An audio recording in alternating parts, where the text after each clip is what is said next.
Welcome to the 1847 show. I'm your host, Prince Larmy Jarbo. You're watching the 1847 show, and this is season 1, series 3, episode 11, which is part of our series called Reimaging Liberia.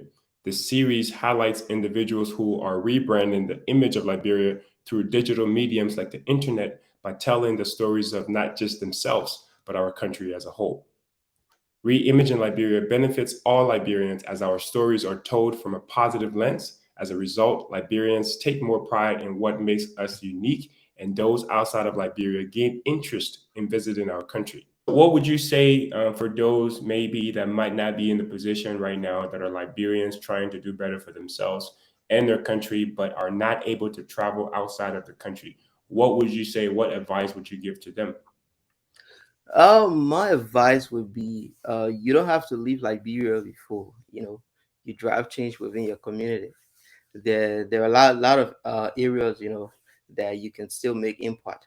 It's just that leaving Liberia, it gives you the upper hand, and besides that, it gives you the privilege to, maybe that could be in terms of finance, in terms of networking, and so forth. But there are still areas, you can still be in Liberia and still do things that will still impact your communities. There are people in Liberia who are doing it, and I know a lot of them. That's right. That's right. So traveling outside definitely, like you said, gives us the exposure, grants Right. us the perspective of other countries and how they do things. However, we do not have to travel outside of Liberia before we can start being those change makers that we seek to be. So thank you. Very Exactly. wise words. A lot of times in Liberia, I feel like people are caught up in careers that they don't like, they don't enjoy doing, but because their moms, their dads told them to do those things, they're pursuing those degrees, but they're not really passionate about it. So, how Exactly. would you define passion, and how can someone become passionate from your experience? Yeah, I feel firstly with passion, right? It goes in line with what you are good at. Because the truth is, if you are not good at something, you won't be passionate about it. So that's the first step to it. You firstly, you have to be good at that particular thing.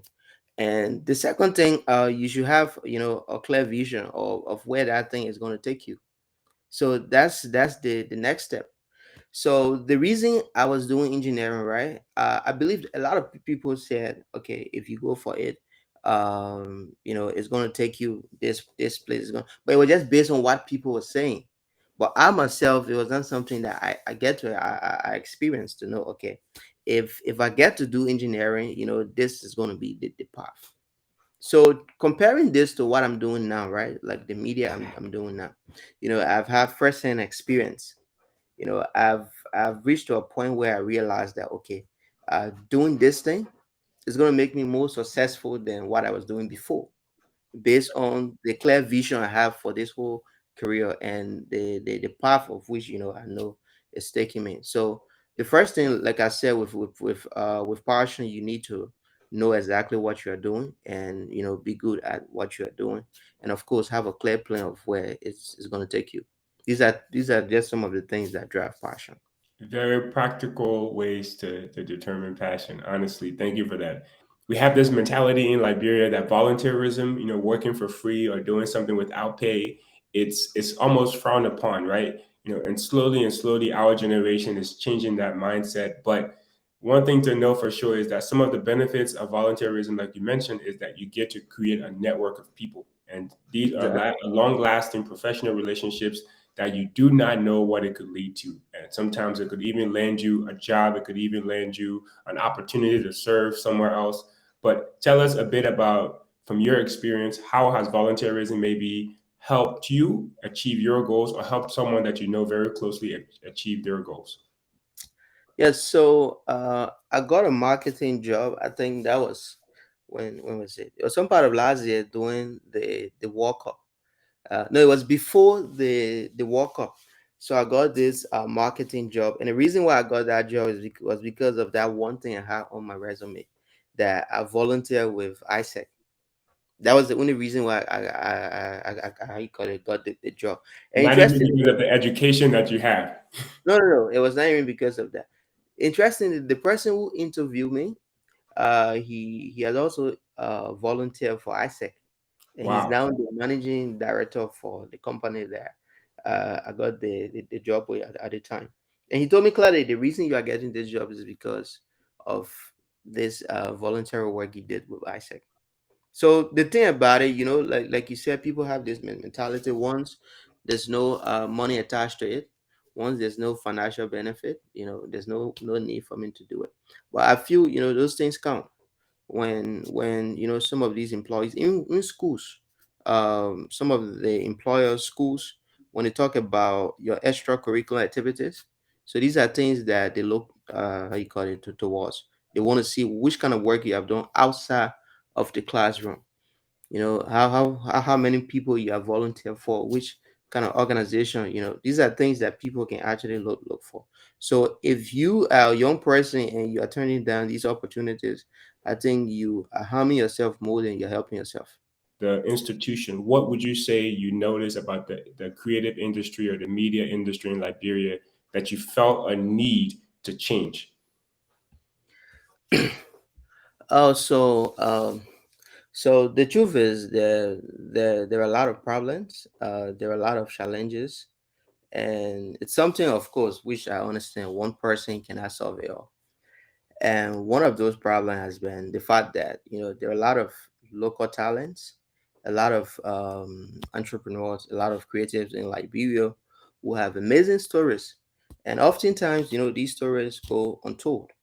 So this was the problem we saw, and we said to ourselves, this is something we can address in our own way.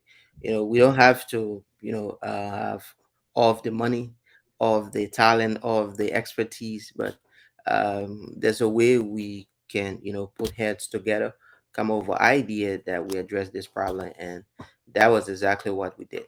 You guys specialize, like you said, in retelling the stories of entrepreneurs and small businesses. So, what has been the most fulfilling part of doing this? What have you seen that has changed the industry by you telling the stories of these people, or what impact is it having on these people? I feel the most fulfilling part of this is the fact that we are giving hope to these people, telling them that there is still a platform, and you guys can always share your story on our platform.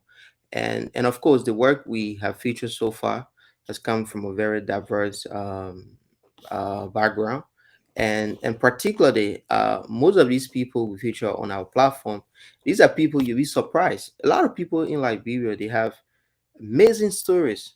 Unfortunately, with all of the platforms we have in Liberia that that is known to promote Liberian culture, Liberian talents, you don't see these people these people that work, and even they themselves feature on these platforms. So the fact that we are giving these people hope, telling them that there is still a platform where you can showcase your work and even talk more about yourself, and of course that's something we've been doing for the last 1 to 2 years. And some of the questions that I have just right off the bat is storytelling. Like you said, I understand the significance of it and the impact that it can have on people. I just want to, I'm thinking now as a small business, let's say I'm interested in working with you guys, right? But I'm really an expert in my field, which my field has nothing to do with storytelling. So, how do you guys assist me to take the story that I have and make it into something compelling for other people to maybe come on board and join in our efforts? Are you helping them draft or write those stories in a way that is compelling? Or are you saying, hey, just tell us your story and we'll just record it and we'll share it on the internet for you? So, how exactly, what level of help are you providing these small businesses?